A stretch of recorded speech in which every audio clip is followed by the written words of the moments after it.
Hi అండి, అందరికీ నమస్తే. Welcome to my channel. ఈరోజు పన్నీర్ పకోడీ చేశాను. అది కూడా 2 రకాల పన్నీర్ పకోడీని అయితే చేశాను. మీరు వీడియో స్కిప్ చేయకుండా మొత్తం చూసేయండి. పన్నీర్ పకోడీని చాలా ఈజీగా ఎలా చేసుకున్నామో చూసేద్దాం. ముందుగా నేనైతే 400 గ్రామ్స్ పన్నీర్ అయితే తీసుకున్నాను. ఎందుకంటే మనం 2 రకాలుగా పన్నీర్ చేస్తున్నాను కదా. 200 గ్రామ్స్ ఒక టైపు పన్నీరు, 200 గ్రామ్స్ ఇంకొక టైపు పన్నీర్ అయితే చేస్తున్నాను. చాలా ఈజీగా చేసేసుకోవచ్చు. నేను వీడియోలో చూపించే విధంగా ఇలా కట్ చేసుకోండి. చాలా పన్నీర్కు పత్తులాగా కట్ చేసుకోవాలి. అప్పుడే మనకి పకోడీ అనేది మంచిగా వస్తుంది. చూస్తున్నారు కదా, ఇలాగా ఇలా ఒక పీస్లో ఇన్ని స్లైసెస్ అయితే కట్ చేసుకోండి. 2, 3 లేకపోతే 4 చేసుకున్నా కూడా పకోడీ చాలా చక్కగా వస్తుంది, బాగుంటుంది.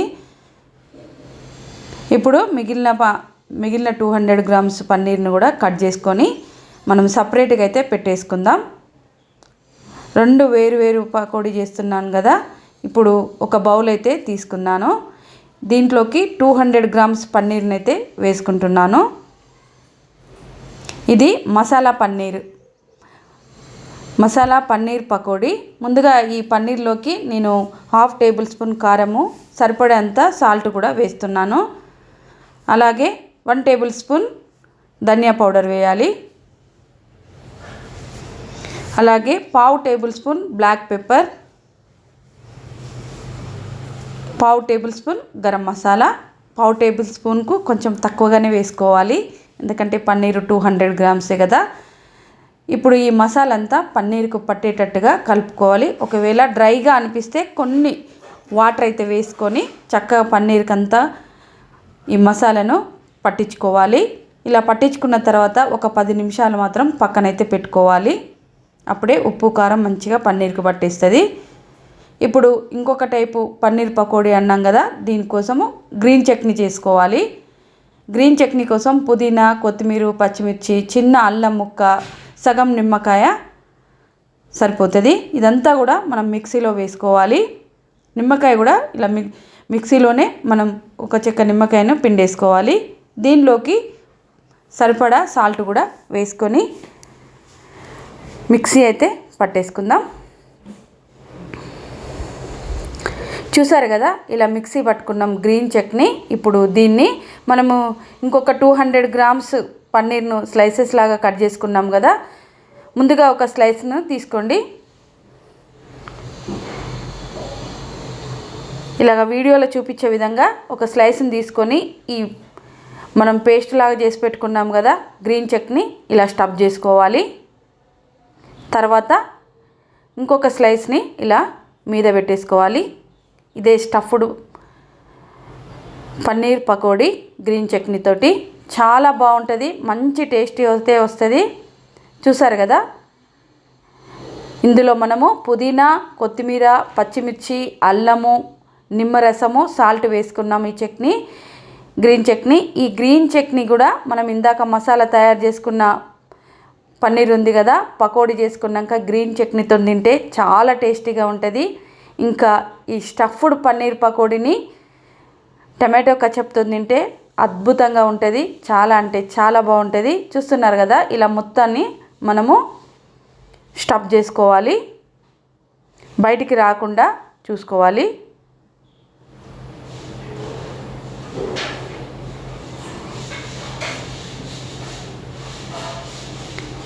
ఇలా అన్నీ కూడా మనం చేసి అయితే పక్కనైతే పెట్టేసుకుందాం. ఇప్పుడు 2 రకాల పన్నీర్ అన్నాం కదా. ముందుగా అయితే మసాలా పన్నీర్ పకోడీ అయితే చేసుకుందాం. పకోడీ కోసం నేను ఒక బౌల్ తీసుకున్నాను. 2 గరిటెల శనగపిండి వేస్తున్నాను. 2 గరిటెల శనగపిండికి 1 టేబుల్ స్పూన్ వరిపిండి వేసుకోవాలి, ఎందుకంటే క్రిస్పీనెస్ కోసం. బియ్యం పిండి, అలాగే కారము, సాల్ట్, కొంచెం పసుపు, కొంచెం వంట సోడా, కొంచెం కసూరి మేతిని ఇలా నలుపుకొని వేసుకున్నాం. అలాగే ఓమ కూడా ఇలా నలుపుకొని వేసుకోవాలి.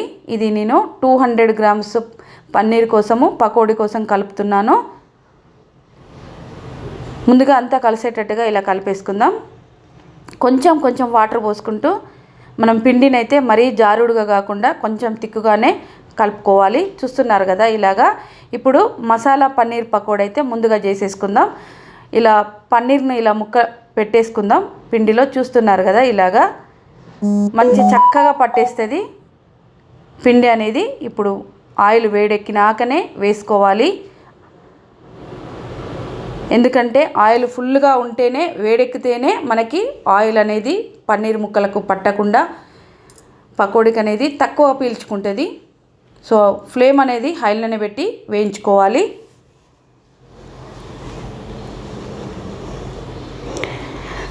చూసారు కదా పన్నీర్ పకోడీ చక్కగా మనకి పిండి ఇలా కలుపుకుంటే మంచిగా పన్నీర్కి పట్టేసి మనం తినేటప్పుడు కూడా చాలా మంచి టేస్ట్ అయితే ఉంటుంది. ఇది మసాలా పన్నీర్ పకోడీ. ఇప్పుడు మంచిగా రెండు వైపులా తిప్పుకొని తీసేసుకుందాం. మంచిగా వేగిపోయినాయి కదా.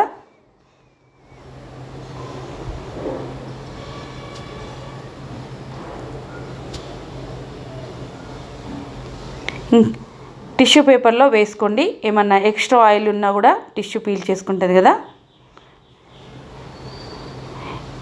ఇప్పుడు స్టఫ్డ్ పన్నీర్ పకోడీ అయితే చేస్తున్నాను. చూస్తున్నారు కదా పిండిని నేను మళ్ళీ కలుపుకున్నాను. ఇలాగ చేసుకోవాలి. కొంచెం మన ఇందాక ఒకటే స్లైస్ ఉంటుంది. ఇప్పుడు ఇది స్టఫ్డ్ కనుక కొంచెం నెమ్మదిగా వేసుకోవాలి. ఎందుకంటే స్టఫ్ అనేది బయటికి రాకుండా పిండి అనేది ఈ విధంగా కలుపుకుంటే స్టఫ్ అసలు బయటికే రాదు. చూసారు కదా చక్కగా వచ్చేస్తుంది. ఇలాగ చేసేసుకుందాం అన్నీను. చాలా టేస్టీగా ఉంటుంది. స్టఫ్డ్ పన్నీర్ పకోడీ అయినా మసాలా పన్నీర్ పకోడీ అయినా చాలా చాలా బాగుంటుంది. ఈవినింగ్ స్నాక్స్ కింద పన్నీర్ తిన్నా కూడా మంచిది కదా. చూసారు కదా ఎంత బాగా వచ్చినాయో. ఇది స్టఫ్డ్ పన్నీర్ పకోడీ.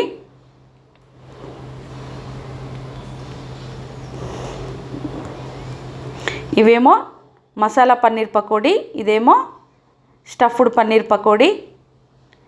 ఎంత టేస్టీగా అంటే చాలా టేస్టీగా అయితే ఉన్నాయి. చాలా బాగున్నాయి. వీటిని మాత్రం గ్రీన్ చట్నీతోటైనా టమాటో కచప్ తోటి తింటే అద్భుతంగా ఉంటుంది. చూసారు కదా ఆయిల్ కూడా ఎక్కువ పీల్చుకోలేదు. చాలా అంటే చాలా బాగున్నాయి.